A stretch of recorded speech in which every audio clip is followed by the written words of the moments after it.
Hello friends, welcome to Global Tech Learn. In today's video we will cover stored procedure and functions. For a stored procedure we will learn how to create a stored procedure, what are the parameters and how we can alter the existing stored procedure. Some advanced concept in stored procedures such as cursor, nesting, and what are the compilation plans for a stored procedure. Then also we will see what are the limitations with the stored procedures. Along with stored procedure, we will learn functions. So there we will learn how to create the function and what are the various types of functions available in SQL Server.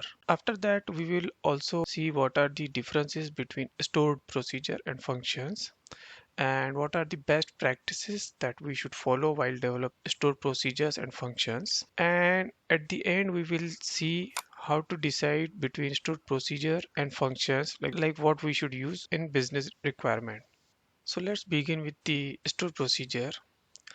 The stored procedure is the pre-written SQL code that we have stored and we want to reuse it again and again.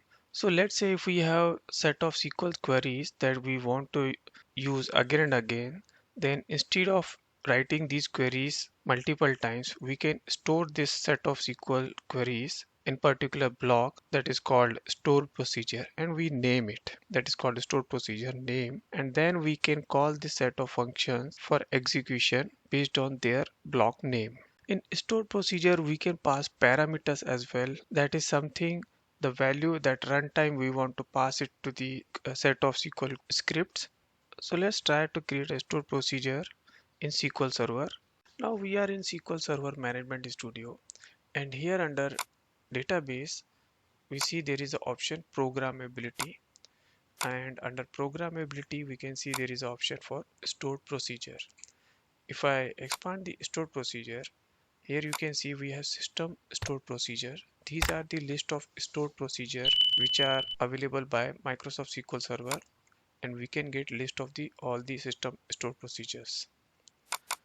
For now let's park this system stored procedure and we will focus on user defined stored procedures.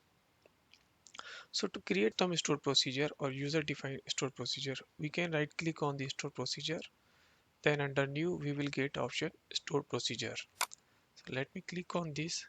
Now here you can see we have a basic syntax by SQL Server that we can use to create a new stored procedure. But for now, let me open a new SQL window and there let me paste the basic SQL syntax for creating a stored procedure. So here you can see we have create procedure, then we can provide the procedure name. So for now let me provide the procedure name. Let's say print something, and let's remove the parameter for now. And after that under begin we can see the set of SQL lines code that we want to execute in this stored procedure. For now just write some one line code, that is print something, and here we say hello, and that's it. Now let me execute this statement. Now let me execute this statement, and here you can see we have created print something stored procedure successfully. So let's verify this under Object Explorer. So let me refresh the stored procedure group, and here we can see we have print something stored procedure. Now if I expand it further under parameters, we can see we don't have any parameter that we have to pass. It's just say there is a return integer, that's it. That is a parameter just to return whether it's executed successfully or not.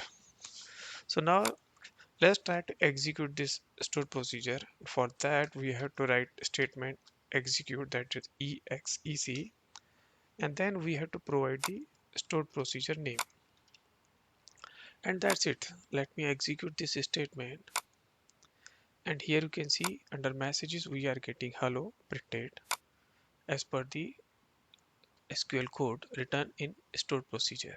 So now let's add some parameters for stored procedure, and let's see what is the impact and how we can use the parameters.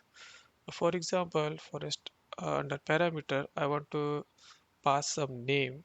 So for that, I have to provide the parameter with prefix as at the rate, then provide a parameter name. So for that, I can start the parameter name with the P just to identify this is the parameter. Then I can provide the parameter name, and thereafter I can provide the data type of the parameter. So let's say I make it varchar 100. And now since the create procedure print something is already there, so it won't allow me to create a new stored procedure with the same name. So for now, let me rename this stored procedure with something new name, and this time I am calling it as a greeting. And let's use this parameter within the SQL code. So for that, we can just simply add it over here, and that's it. Let me execute this code, and here our stored procedure created successfully. So let me refresh stored procedure list within the object explorer, and we can see we have new stored procedure greeting created over here. So let's execute this greeting stored procedure, and this time I have to provide the parameter value as well. So let me provide the name as the Ryan for now, and let's execute this statement. And now you can see we are getting hello Ryan based on the parameter value passed to the stored procedure. Now if instead of Ryan, let's say if I provide some different name, let's say Michael, and if I execute, now you can see we are getting hello Michael as per the parameter passed to the stored procedure. And now let's see under greeting, let me expand it in a object explorer, and under parameter you will see we are getting two parameters. One is return integer, that is a default parameter to confirm whether stored procedure executed successfully or not. And then we have custom parameter, that is p name with the data type as a varchar. And here also you can see after that it is called as input. So this means by default all the parameters are in a type input only. That means I want to pass this parameter while calling this stored procedure. So I will pass some value as an input to the stored procedure. Similarly, we can have output variable as well. Before that, let's try to create one stored procedure as per the business requirement. So for that, let's try to understand the data first. So here under tables, we have table called employees, and let's look at the data. So under employee table, we can see we have couple of employee records where we have employee ID, name, employee designation, department ID, and supervisor name. And let's say if we have a requirement where there are multiple applications that are gonna to insert data in this table, and the business requirement is we don't want to expose this table to the business application, but we want to allow them to insert data in this table.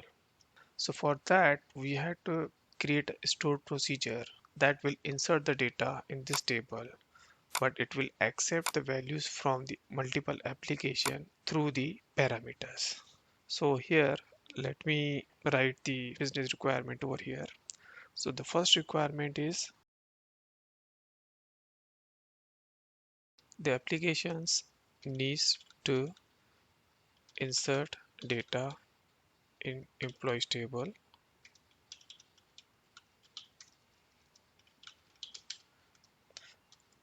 and the application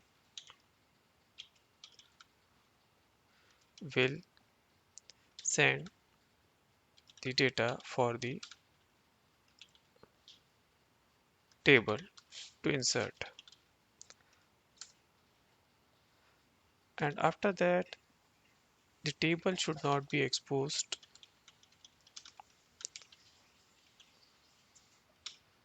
or in other words I can say the application should not have access to this table to the applications. So in such case, we can create a stored procedure. Let's name it as a insert employees, and it will have some values received from applications. So we can provide some parameters to accept values from the application. So here in the stored procedure, we need to provide the parameter that is going to receive the value. So for each field, we have to provide one parameter. So here first parameter we can provide employee ID. So the parameter name we can start with P, and then we have to provide the data type, and thereafter we have field called employee name, so that we can provide employee name. So here we can provide as data type varchar 100. Then we have designation. So let me give it the length of varchar 20.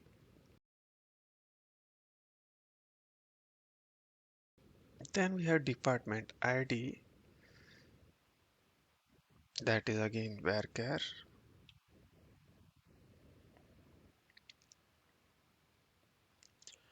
And the final field we have is supervisor, that is again data type as the integer.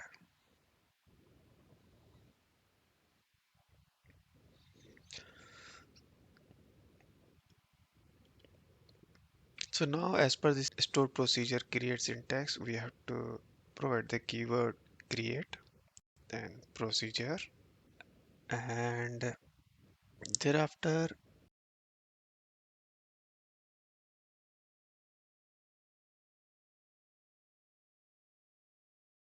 we have to write as, and then we have to create a block, that is begin and end, and within this block we will write our code. So here we want to insert, so let's try to write insert into, then we have to provide the table name. Let me copy it from this previous query,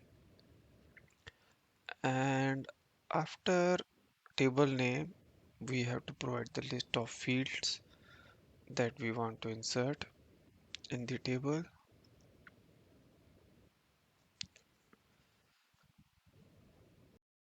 So we have employee ID, name, designation, department ID, and supervisor. And after that we have to provide values, and since we are receiving values through the parameters, so let's copy all these parameters in values section.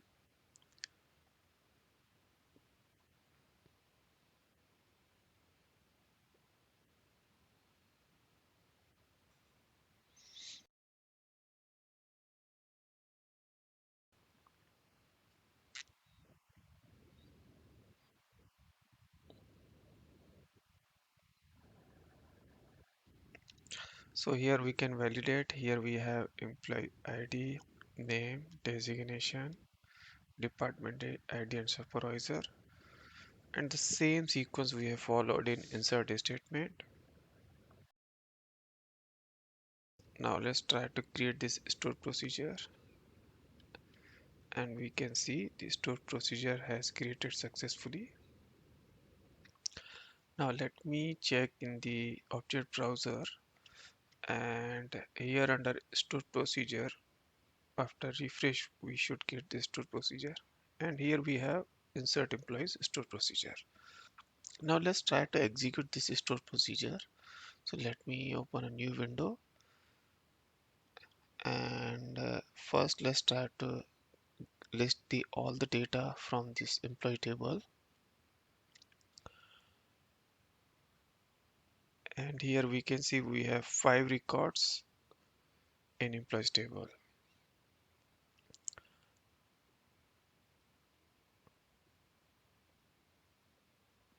Now let's try to execute this stored procedure. So for that the code is exec, that is execute, then stored procedure name, and then we have to provide the values that we want to insert for each parameter. So first field is employee ID. So let's pass it 1005. Then we have name parameter. So that is, let's pass it Sean. Then as a designation, let's pass director. Then department ID, let's say management. And the last is supervisors. Let's make it 1001. And here you can see we are executing stored procedure insert employees, and these are the values that we want to insert. Now let's execute this statement, and here you can see the statement has executed successfully. And now let's list the data from the table, and here you can see we have sixth record that we just inserted from the stored procedure. So here we have all the latest values. So now with this you can see any user or application wants to insert data in the table, then they don't need to access the table. They can just simply insert the data through the stored procedure. Now let's discuss about the nested stored procedure. Nested stored procedure means when we want to call one stored procedure in another stored procedure. Usually in development, we create stored procedure for particular activity, and same way we have multiple stored procedure for their respective activity to be complete. Usually activities has interdependency, so they do need to call each other based on their interdependency. So for example, let's say in a banking application, there whenever there if there is any fund transfer transaction happen, it takes multiple activities to complete that transaction. So for example, one account will get debited and the other account will get credited. Similarly, there could be another table, customer balance, that needs to be updated with the balance after fund transfer. So here we can see there are three processes are happen, and for all these three transactions we might require to create a separate stored procedure for each transaction. So if we look at it, the flow, there could be one stored procedure take care of debit and credit of the accounts, and there could be another stored procedure to update the customer balance table. Then there could be another stored procedure to authorize this transaction, whether the customer has been authenticated or not through OTP or passcode or some other authorization process. Finally, we can have one parent stored procedure that is going to call all these stored procedure within that. So that is something we can call as a nesting of the stored procedure.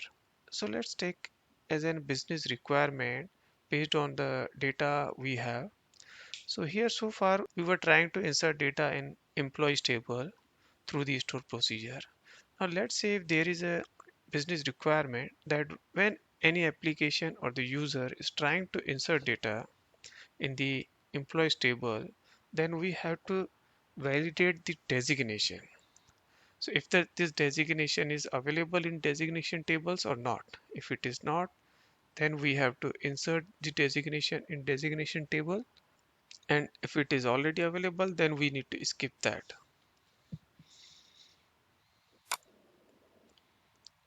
So let's go into the designation table, and here we can see we have couple of designation like advisor, director, executive, etc.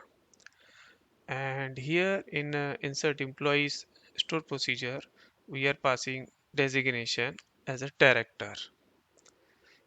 So our requirement is when we try to pass this designation, if it exists, then we need to skip inserting this designation. If it does not exist, then we have to insert it in a designation table.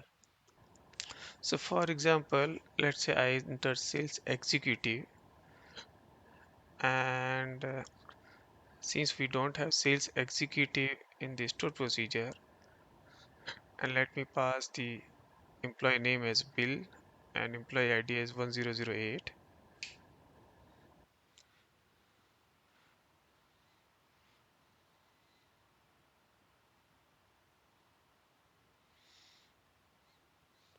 Now, since this designation is not available in designation table, then we want to make sure this designation should be added in the designation table to keep data in sync. So let's try to understand this business requirement. So the steps are if provided designation is not available in designation table, then we need to insert it.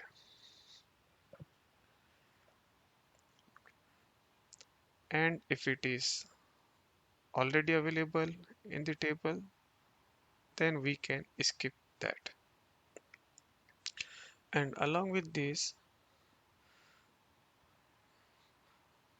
we always has to insert the provided input data and parameters in the employees table.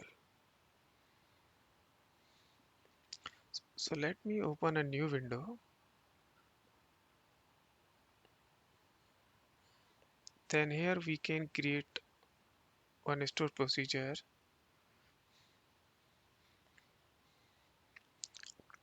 So for that, create procedure, and let's give the procedure name as validate designation. And this stored procedure will require the designation that needs to be checked or insert in the table, and its type should be varchar, and within the block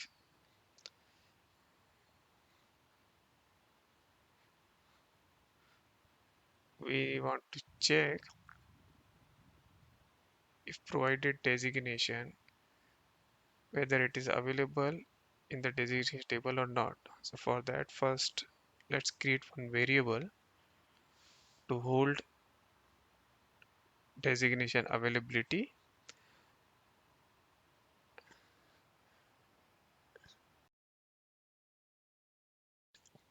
and after that we want to check if provided designation is available or not. For that, we need to write query select count from designation table,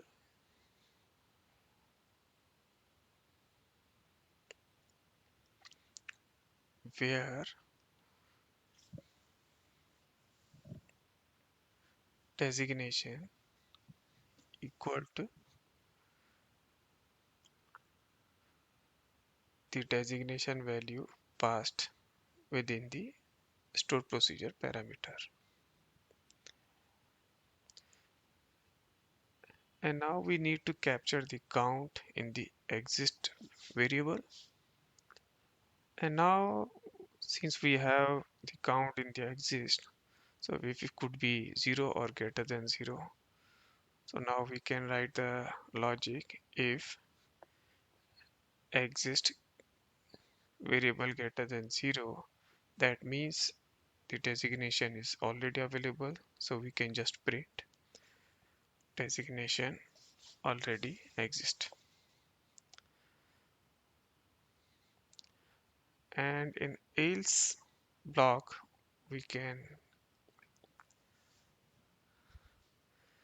write insert statement since it is not available. So for that, insert into designation table, and column name is designation. Then under values we have to pass the designation parameter value.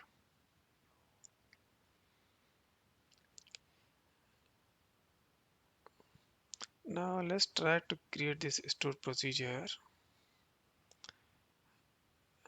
and the stored procedure created successfully.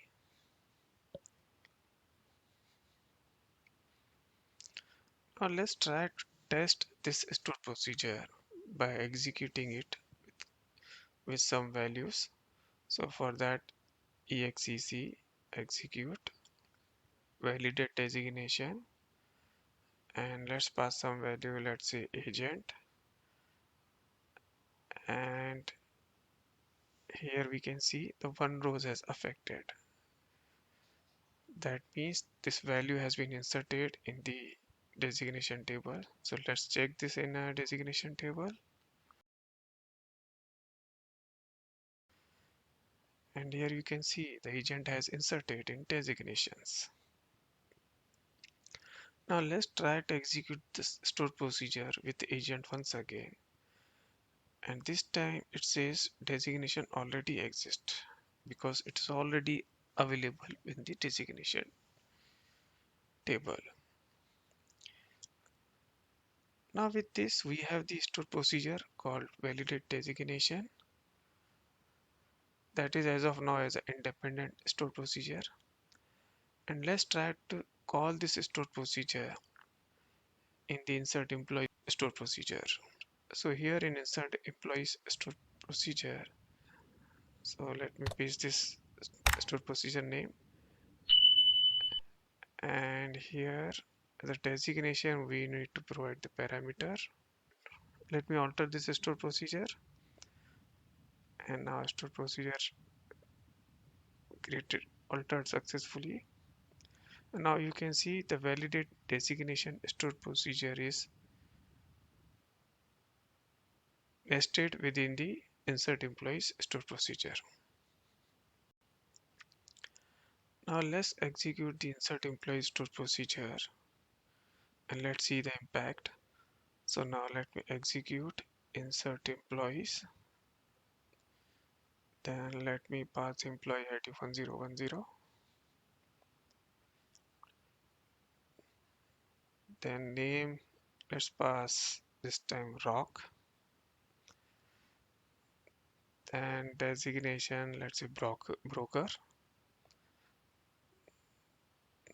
then department finance, and supervisor, let's say 1001, and let's execute this query.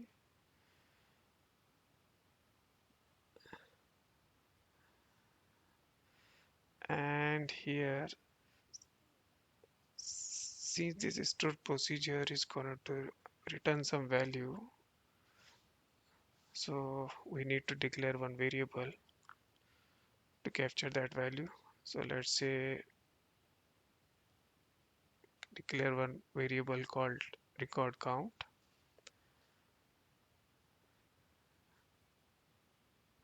and let's pass it to the insert employees stored procedure, and then let's print this record count variable. Now let's execute this, and here we can see there are two statement happen, and both has inserted one record. So one should be for employee table and another should be for designation tables. So let's look at the data. So here you can see in designation table we have broker that is just inserted from the insert employees stored procedure, and let's look at the employees table.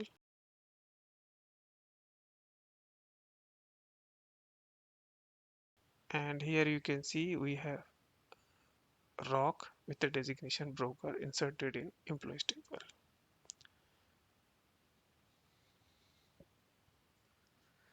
Now let's execute the insert employee stored procedure once again, and this time let's just change the name and keep the designation as is,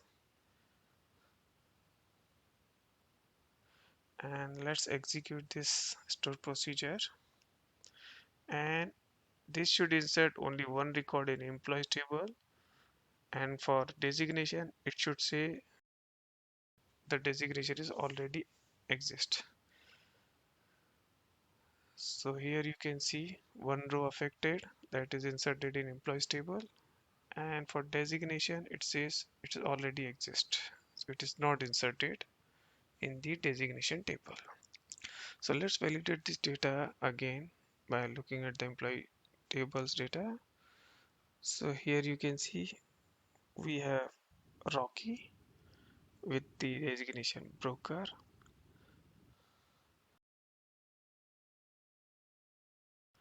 Then let's check in the designation table, and here we have broker.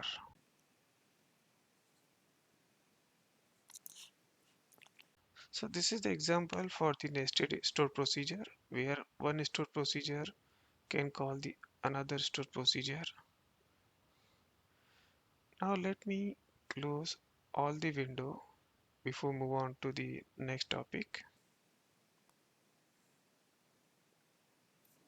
Now let's talk about the cursors. The cursors are the kind of variables that allows to hold data from the table or the query in the cursor variable, and then we can process the data from the cursor itself. Usually we use cursor when we want to read the data from a query or the table and want to do some process on that data row by row. To understand the cursor, let's take one business scenario where we want to print the employee's total salary that the employee has received so far on the screen. For that, let's go to the employee table, and here we can see under employee table we have a couple of employees, and then we have another table called salaries, and under salaries we have employee salary, and these two tables have relation based on the employee ID. And here the business requirement is we want to print the employee name that is going to come from employee table. Then we want to print some called have received salary and the salary amount. Let's say 10,000. So this is something we want to print, and to achieve this we need to join these two tables. So for that, let me first summarize the salary table to get the total salary received by each employee. For that, let's write one query select star from employee salaries. Let me give it alias as a S. Then we want to say employee ID, comma, sum of salary.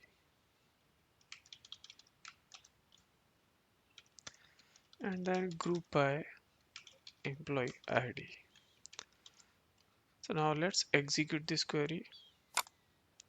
And here we have employee ID with his total salary. Let me give alias to the salary. Let's say total salary. Now we want to join this result set with the employee table. So let's copy this query and go back to the employees table. And here we want to join this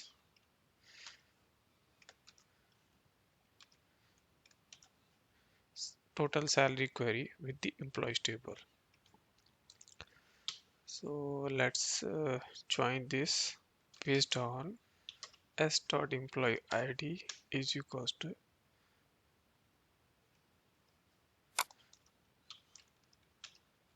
employee.employee id. And let's execute this query.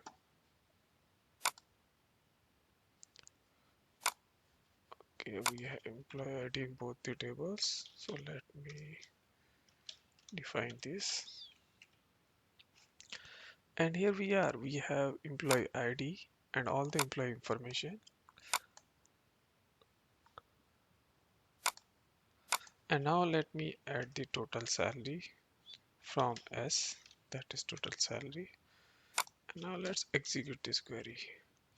And here we can see we have employee ID and all the employee information along with the total salary that employee has received so far. Now, as per our requirement, we need only employee name and the total salary. So I can remove all the rest of fields from this result set, and I just want to keep employee name and salary.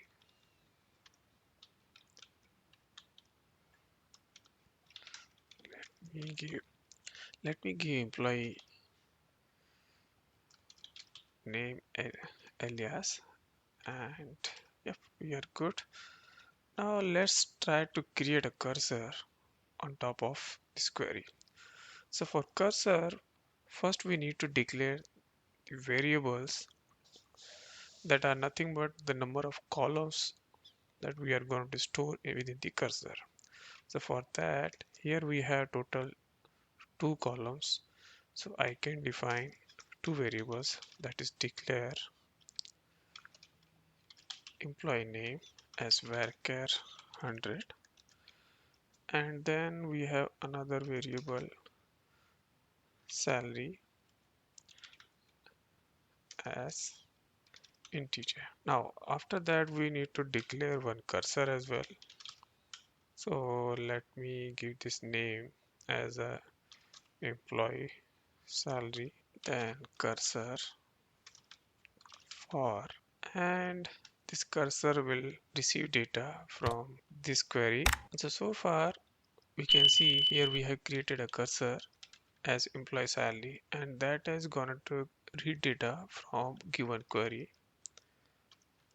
And now we want to read the cursor row by row to print the employee name along with the salary. So for that we need to loop through the cursor. For that, let's open the cursor first. So for that, open cursor employee salary, and then we have to loop next from cursor, that is employee salary, into, and we want to store the values from this cursor in these two variables that are employee name and salary. Here we have to, instead of for, we need to fetch, because we want to fetch the next record from the cursor, and we want to store this in employee name and salary variables. We want to loop through the cursor and keep updating these variables with the next record. So for that we had to provide fetch status is equals to 0. So it will loop until we reach the end of the cursor, and here we want to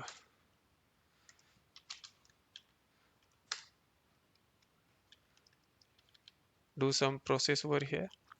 So now once we receive the data within the variable, then we want to print it on the screen, and to print we want to print employee name,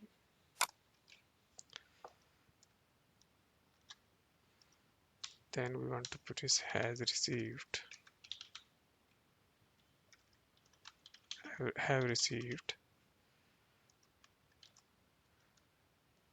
and then total salary, that is in sal variable, and that's it.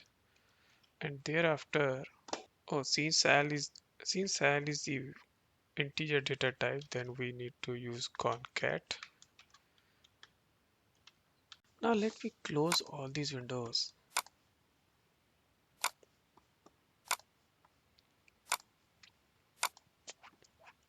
and let's discuss about the compilation plan. So far we have created couple of stored procedures, and as per the SQL engine's execution, the SQL engine is going to create an execution plan for stored procedure as well.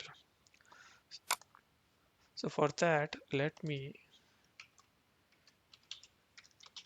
execute one of stored procedure. Let's say validate designation, and let's select the database, and let's execute this query. Okay, this is going to accept one parameter. So let's say final manager, and now let's execute this query, and we can see the stored procedure works fine. And now from here you can see we have display estimated execution plan. So let's click on this. And in result set you can see we have an execution plan that is generated by a SQL engine based on the SQL commands written within the stored procedure. Now whenever we create any stored procedure, as soon as the first time we execute the stored procedure, SQL engine is going to compile this stored procedure and it will going to create a one execution plan for it. And thereafter, whenever we are calling this stored procedure, the SQL engine is going to use the same execution plan for the stored procedure. If you think that we have a requirement that we want to recompile the execution plan each time because of some business requirement, in that case, we can force the SQL engine by writing a statement within the stored procedure code itself. So for that, let me modify this stored procedure. And here when we are creating the stored procedure, there we can add some code that is with recompile. And that's it. Let me execute this. And that's all. So now with this, whenever we call this stored procedure, each time recompiling the stored procedure to create a new execution plan. Let me execute this stored procedure once again. And this works fine. And this time there might be we get the different execution plan.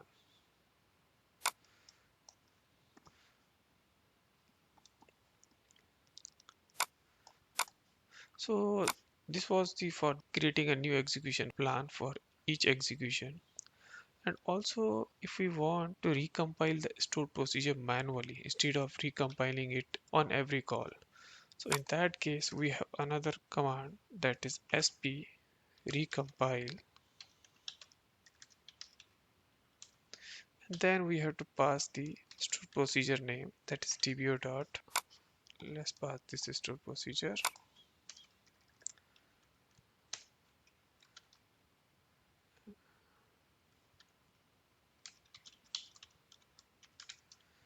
and that's it. So here you can see it is marked for the recompile. So whenever it is going to execute again, it will recompile. So now here you should have question that why we are writing exec before the sp recompile. Because the sp recompile is nothing but the one stored procedure only, but this is the system created stored procedure which is available by SQL Server. So let me go to the system stored procedure, and here we should see sp recompile in this list.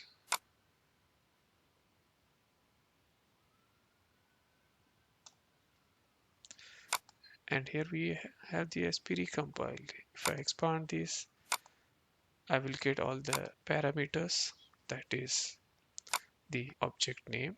So with this you can understand these are the pre-built stored procedure available by SQL Server that we can call for various purposes.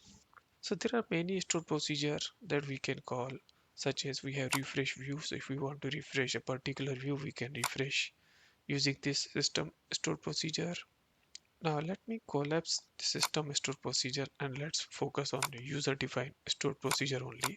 The next item we have some limitation for the stored procedure. I would say this is not the limitation, but this is a feature, and each feature have pros and cons. So the one limitation with the stored procedure is the stored procedure is not going to validate all the objects that we are referencing within the stored procedure. By that mean, for example, if I am referring any table within the stored procedure, then SQL Server engine is not going to validate if that table exists or not. So for example, this is our stored procedure, and here we have emp.designation.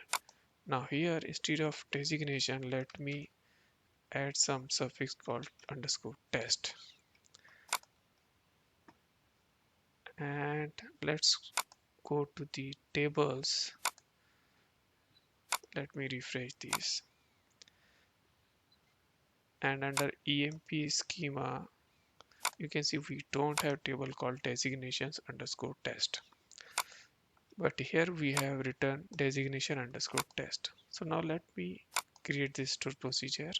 And here you can see the stored procedure created successfully. Though there is an error within the code where I have referred the table which is not exist. Now let me try to call this stored procedure. For that, let me copy this.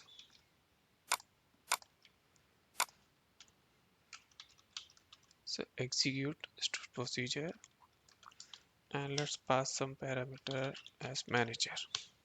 And now let me execute this statement.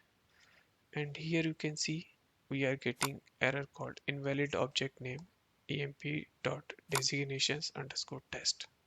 So this is expected as this object is not there. So that means if we are creating any mistake while developing a code within the stored procedure and we make any mistake, then SQL Server engine is not going to validate that mistake and we will face that issue while executing that code. You should have question that is a basic thing that SQL engine can validate all the objects within the written code, but this is not the case over here. It has pros as well as cons. We just seen the cons that it is going to throw error at the compilation time. But now let's talk about the pros. That is, let's say in stored procedure itself, I have a flow like first I am going to create a table. Then I am going to do some process on that table within same stored procedure. In that case, when I'm creating a table in the stored procedure, the table is not created yet. It is going to create once the stored procedure executed. But since I'm developing the stored procedure and this is a new table which is not exist within the database, then ideally SQL Server should throw the error. But here SQL Server is not going to validate that object name. Hence, it is allowing me to create a table at the runtime. Then I can do some process, and if I want I can drop this table in the same store procedure while I'm finished with all the processes that I want to do with this table. So this is the feature with the SQL Server that is really helpful for doing things dynamically. And also, as we see, the SQL Server engine is going to create a compilation plan while we execute the stored procedure first time. It is not going to create a compilation plan while we are creating the stored procedure. This is the another aspect. That's why the SQL Server is not going to validate all the objects referenced within the stored procedure. So now let's correct this table name and let me refresh the stored procedure. So this is all about the stored procedure where we see the user defined stored procedure as well as what are the system available stored procedure, then what are the various options available with the stored procedure with some features as well as limitations. Now let's focus on the functions. Now let's talk about the functions. The functions are the piece of code that we want to execute again and again, and that code is going to return some value. So usually we create functions for repeated tasks that we want to do again and again. And there is something input that we want to pass to that task. And based on that input, the task is going to return some value to the caller code. So functions are very similar to the store procedure. But the difference would be in functions we cannot do DDL or the DML kind of process. For example, we want to update the table or we want to drop the table. All such activities we cannot do within the function. For that we have to go for stored procedure. The function's main purpose is to do some quick calculations and return some values. Let's try with the one example by creating one function. Let's create one function that is going to return value of pi. So for that I can just write a command like create function and then we have to provide the function name, so get pi, and after that we can provide some value. So since pi value is the static value, then we don't need to provide any parameter. But for now, let me pass some dummy parameter, though it is not required. So let's say the parameter name is something test, and its type is integer. And this function is going to return integer value because pi value is the integer data type, or decimal we can pass. And thereafter we can write as, and then we have to write our block of SQL code. So let me create a block begin and an end, and here the function is going to return 3.14, and that's it. Let me execute this SQL, and you can see the function has created successfully. Now if I go to the object explorer, and let me refresh the list of functions, and under functions you can see we have different types of groups created for function. So since this function is going to return single value, so this is scalar valued function. So let me expand this, and here you can see we have function called getPy, and under getPy we can see we have parameters that is called at the rate test. So now let me execute this function. So the way we execute the stored procedure, like execute the sp name. So this is not valid for function since functions are gonna to return some value, and so for that we have to call them from the SQL statement itself. So let's just select dbo.getPy, and then we have to pass some dummy value, and that's it. Let me execute this, and here you can see we are getting value 3 since we have passes integer. Now we are getting only 3 as a return value from the function because we have defined the return type as the integer, but and it is trying to return 3.14. So for that let's try to alter this function. So instead of create we will provide the alter, and this time instead of integer we want it to return the float value, and let's alter this function. That's it. Now let me execute the same function once again, and we can see we are getting 3.14. So here you can see the creating function is a very simple thing, and it is very helpful for creating a quick task that we want to do again and again. So now let's try to create a function. It's a business requirement that is very similar to the stored procedure that we just created. Let me go to that stored procedure, and here you can see we created a stored procedure called print employees salary. Let me modify this,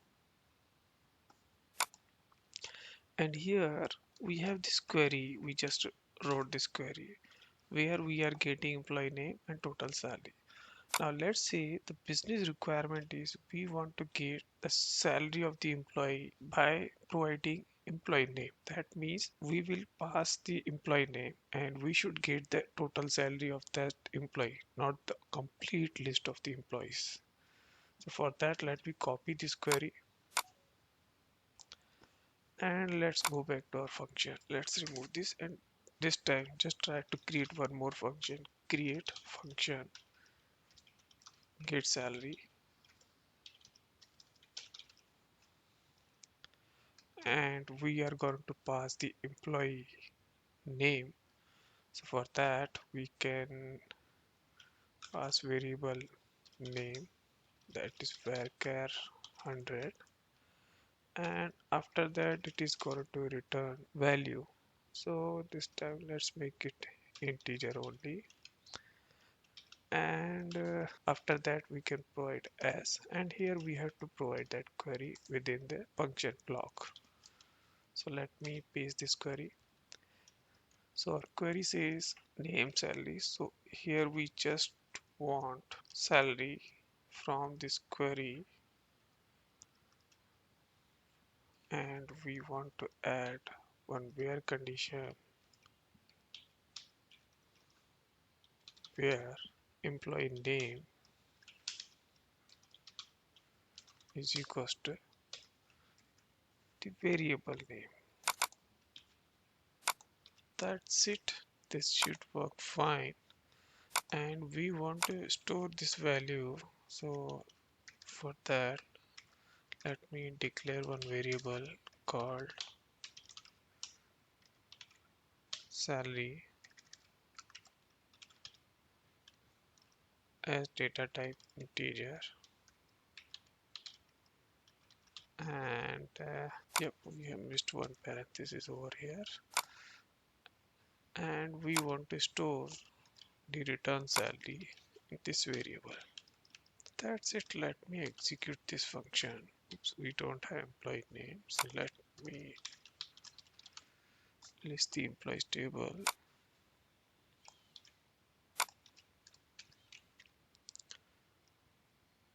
We have name.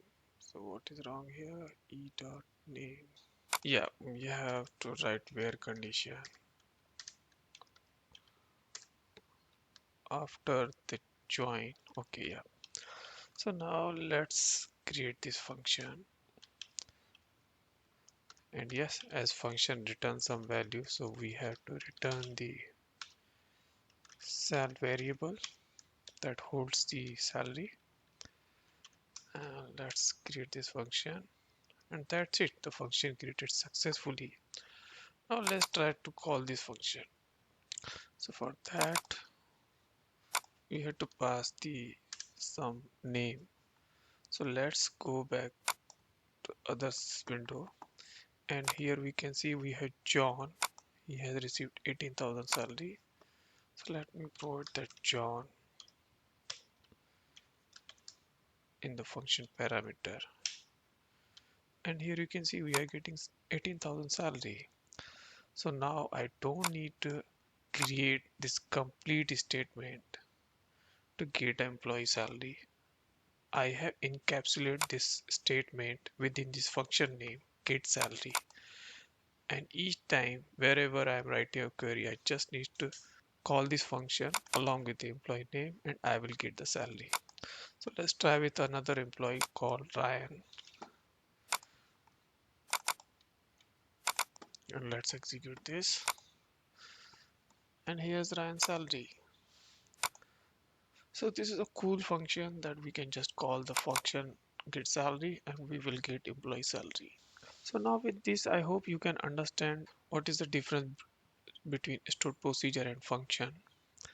Now with the functions, there are various types of functions we can create that you can see over here in Object Explorer. Under function, we can see there are table valued functions that are going to return the table, that is set of records we are going to get as a result set. Then scalar function, that is just we see where we are going to get a single value returned from the function. Thereafter we have aggregated function, and then we have some system functions. So now let's talk about all these functions one by one. So now let's talk about the table valued functions. Now in this same example, let's try to create a table valued function. So from this query, we can see we are getting multiple records. So let's say if there is a business requirement that they want to get the list of all employees along with their salaries. So the difference would be instead of getting a salary of particular employee, we want to get the list of all the employees like we did in stored procedure. So for that, let's create a new function called salaries. And this time we don't want to pass parameters, but let's keep this as parameters are mandatory for the functions, and it is going to return table.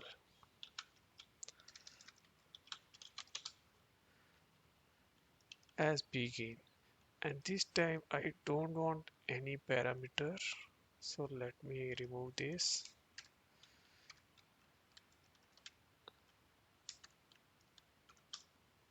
or otherwise let's copy the original query from the stored procedure.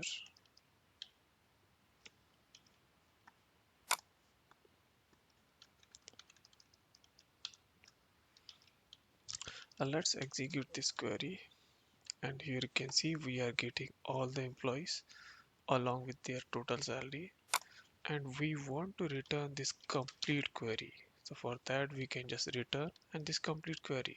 That's it. We don't want to return integer. And let's create this function. Oh yeah, begin is not required as it is gonna to return the complete query. So let me create this function, and that's it. And now let's try to execute this query. And here, since this is going to return a table, we need to provide the select star from the function name. Let's execute this query. And here you can see we are getting all the employees along with their total salary.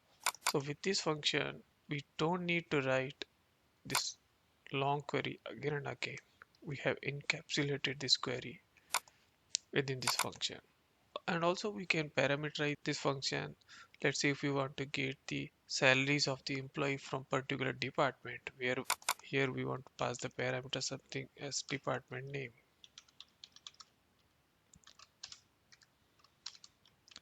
and that we want to apply here as a where condition. So this is something we can do with this table valued function. Now let's talk about the system functions, which are the inbuilt functions available by SQL Server, that are the aggregate and the system functions. By aggregate mean that are the functions which we can use in our SQL codes on the aggregated data. So for that, let me clear this window, and let's go back to the table called salaries, and let's execute this. Now here you can see we have date key, employee ID and salary. Now let's say if we want to aggregate the salary by the employee ID. So for aggregate, there are functions like we have sum, then we have average, then we have max, then we have mean, and so on. So now let's say if we want to see what is the total salary employee has received so far. So for that we can just simply write select. Then we want to add an employee ID, and then we want to get the sum of his total salary. So that is salary from table name, that is employee.salaries, and we want to group this data by employee ID.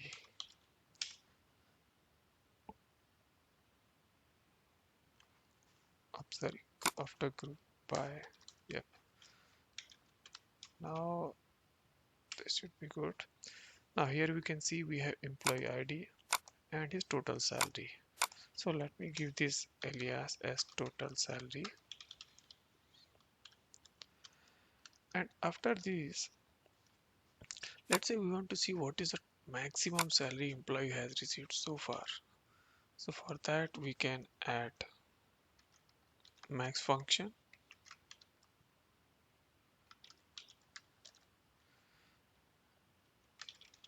of the salary, and let's give it alias as max salary.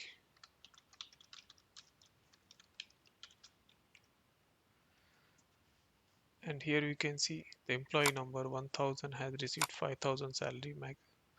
Similarly, 1002 employee has received maximum salary 3200. Similarly, we can get minimum salary as well.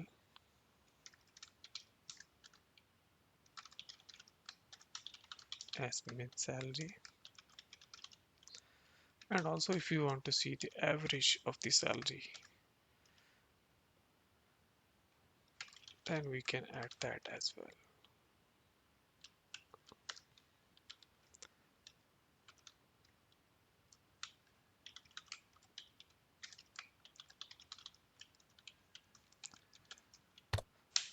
Let's execute this query, and here we can see the employees who have received various kind of salary. Let's say employee 1001 has received total 18,000 of salary.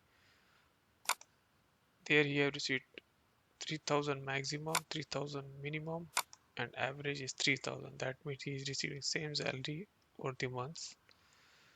And with this data we can see almost all the employees have received the same salary over the period. So all these are the aggregate functions available by SQL Server. We just need to call them and provide the parameters. Similarly, there are various other functions. Let's go to the programmability and system functions. So under system functions, we can see there are many functions. If I go to aggregate, so under that you can see average that we just seen. And same under average function, we can see what are the parameters that average function expects. Similarly, we have count to get the count of the records. Then max, min that we just see. And if I scroll down, then we have some mathematical functions which are very useful. Then we have date and time functions. So for these functions, I will create a dedicated video to go through all these functions. So for now, for this video from functions perspective, you can understand that these are the functions which are inbuilt available by SQL Server, and these functions are same as what we have created user defined functions over here, and we can use this system function as well as our custom functions while developing our code. Now I hope you are able to understand what is the stored procedure and what are the various types of stored procedure, and also what are the functions when we can use those functions, and what are the various types of functions available in SQL Server. Now let's discuss some differences between stored procedure and functions, and then we will discuss what are the best practices that we should follow while creating stored procedure and functions, and then finally we will discuss how to decide what to use in business scenarios. The first difference between the stored procedure and functions is the return values. So in a stored procedure, not necessary that it will always return the value. It is optional. So if we don't want to return value from the stored procedure, we can do that. But in function, it always returns some values because the purpose of function is to return some value to the caller code. The next difference is input output parameters. As we seen in stored procedures, so let me go to the stored procedure, and here in insert employees, let me modify this stored procedure, and here you can see we can pass the input parameters as well as we can pass the output parameters. Those are the parameters that stored procedure is going to return to the caller code. But in the functions, we always pass input parameters only, as the function always returns some value to the caller code in the return function. So let's go back to the some function. Let me modify the function name over here. And here we can see we always have return in the function that is going to return something, so we don't need to provide output parameters in functions. Also in stored procedure, we can call the functions within the stored procedure, but when it comes to function, we cannot call the stored procedure within the functions. Also another difference is in stored procedure, we can execute TML statements, such as we want to update records within the table, that we can do from the stored procedure, but from the functions we cannot do that. And the next difference is stored procedures are not callable from the select statement, but functions can be called from select statement. So for that, let's see in the example.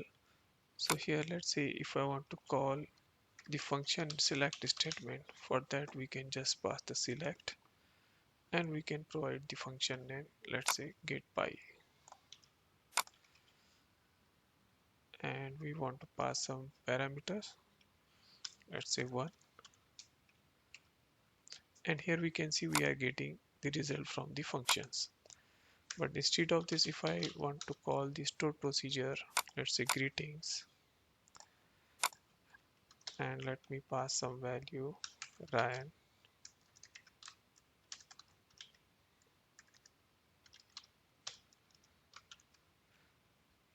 and it is going to return the error. Now instead of select, if I use exec command for stored procedure, it will run successfully. So the method for the calling the stored procedure and function is the different. Now let's discuss about the some best practices while creating stored procedure and functions. The first item we have is the set non-count. This is the very useful statement that we should use while creating a stored procedure. So when we create a stored procedure, usually it logs so many items in the log table. If we are setting as the set no count, then it is going to skip those unnecessary logs and it will improve the stored procedure performance, and it is going to remove the unnecessary overheads. So let's see in the stored procedure. So here let me modify this stored procedure greetings, and here we can add set no count on, and that's it. So with this statement we are forcing all the SQL commands that do not log the counts. Another best practice is to provide the complete object name. So let me go to the insert employees, and here you can see wherever we have provided the object's name, such as we have provided here the insert into the employee table. So along with the employee table you can see we have provided the schema name. So it's always best practice to provide the complete path of the table or the object while writing SQL codes. So let's say if I want to point this table always to the my database only, then I need to provide the my database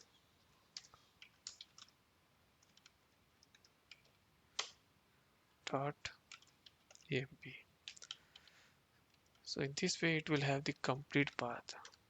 Otherwise this could lead the problem. Let's say if I remove the my database and I create this stored procedure, and now let's see if this is stored procedure we are going to execute on in other database with available within this instance, then it can update the table within that database instead of this my database. The another best practice is to always specify the list of column names or using any column in SQL statement instead of providing select star. So let's say in print employee salary, here we have provided the name of the field. Instead of this, if we are going to provide the select star, in that case, whenever if there is a new field get added in this table, employee salary, that column will start populating in this statement within this stored procedure, though that column is not required, and it is going to reduce the performance of the stored procedure. After that, next good practice is to always use begin and try to commit the transaction explicitly. So usually we use stored procedure when we want to do a lot of different processes on the tables. Let's say if we want to read data from one table, then we want to join it with the another table and then do some processing on those records, and we want to insert it into the third table. So in this way, when we are inserting data in the third table, then we should commit the data and then we should proceed on the further processing of the data. The next item we have is the use of the try catch statement. That is a good practice to handle the errors while writing SQL code. So if there is any error, that error is going to catch by the error, and we should write rollback steps that needs to follow if there any error happened. Also, as we see in the in through the stored procedure, we can have output parameters. So it's always best practice to return only one result set instead of multiple result set.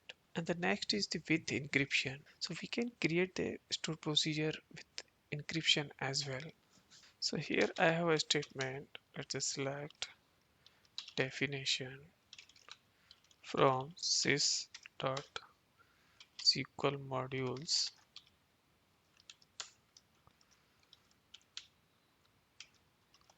The top 10 values only for now.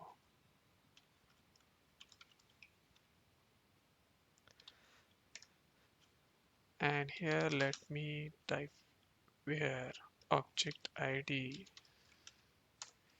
is equals to object id of, let's say, greeting.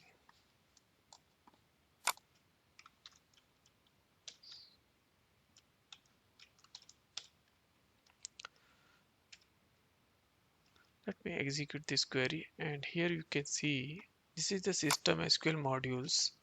From there I want to get the definition of this object, that is our stored procedure called greetings. So this is the code of this stored procedure. So this is the one way to get the definition of the object from the SQL server. There could be another ways, like there could be APIs, and there could be various ways to get the definition of any object. Now let's say instead of this, I just want to secure my code and I don't want anyone to get this code from anywhere until unless there is a special rights given to that caller. So in that case, I can encrypt my stored procedure to hide my code and secure it. So for that, I just need to go to my stored procedures, and here I have to just add one statement with encryption,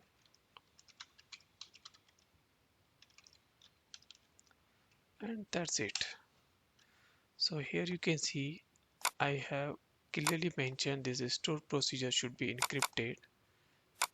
And now let me execute this query.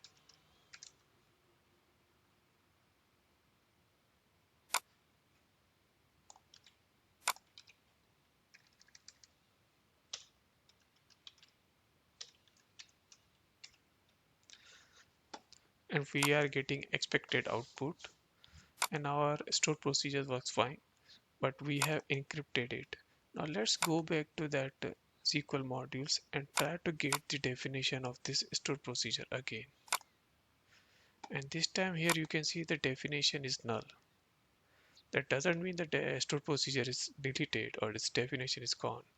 The definition is available within greeting functions, but the only difference is it is not available to anyone who tries to pull the stored procedure definition from different ways.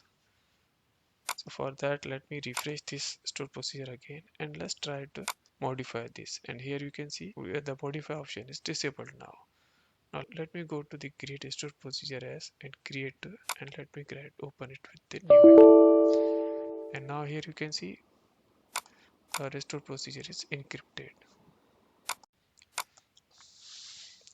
So now this definition will be available only to the user who is having admin rights to system tables and the system files. Now if we want to get this stored procedure back without encryption, then we can just remove the encryption and we can alter this stored procedure again. So let's me execute this.